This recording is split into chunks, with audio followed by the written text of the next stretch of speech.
2023-এর পঞ্চায়েত নির্বাচনে যারা নির্দলীয় নমিনেশন করেছিল তাদেরকে আবার সমমহিমে দলে ফেরানো হলো, সে কি বলবেন?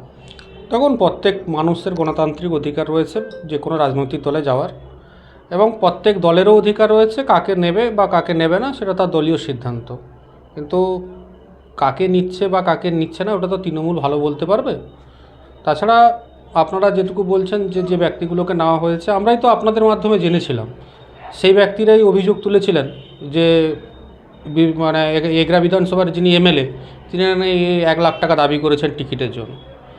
তো তারপরে আবার দেখলাম পুলিশ প্রশাসন বা বিভিন্ন ধমকির মাধ্যমে তাদেরকে আবার ক্ষমাও চাওয়া হয়েছিল। তো এক্ষেত্রে তৃণমূলের এটা কালচার, কারণ তৃণমূল মানেই টাকা আর তৃণমূল মানেই চুরি। যেখানে টাকা যেখানে চুরি সেখানেই তৃণমূল। এবার ওনারা নিয়েছেন, মনে করেছেন যিনি যাচ্ছেন তিনি মনে করেছেন যে তৃণমূলে গিয়ে একটু চুরি করতে পারবো, সেই জন্য গেছেন। আর যিনি যোগদান করাচ্ছেন তিনারাও ভাবছেন যে এই আপনার জুমকি অঞ্চলে কী পরিস্থিতি তাদের হয়েছে পঞ্চায়েত নির্বাচনে, মানুষ বিজেপির পক্ষে রায় দিয়েছে এবং আমরা বিজেপি অঞ্চল দখল করতে পেরেছি।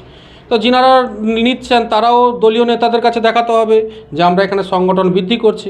আলটিমেট ওই কি বলবো, পোকা ধান নিয়ে আর যাই হোক ভালো চাল পাওয়া যায় না, পোকা ধান নিয়ে শুধু তুলসী পাওয়া যায়। তো ওনারা দেখানোর চেষ্টা করছেন যে আমরা নেতাকে নিচ্ছি, বিভিন্ন সংগঠন নিচ্ছি, নিয়ে দেখান। সামনে লোকসভা আছে, মানুষ বিজেপিকে ওই অঞ্চলে আশীর্বাদ দিয়েছে, আমরা অঞ্চল দখল করেছি এবং আগামী দিন আমরা ওখানে খুব ভালো একটা মার্জিনে জয়লাভ করব এবং আমাদের যিনি নেত্রী মানে আমাদের যিনি প্রার্থী হবেন আমরা ওই অঞ্চল থেকে একটা ভালো অঙ্কের ভালো একটা ভোট আমরা ওনাকে উপহার দেব।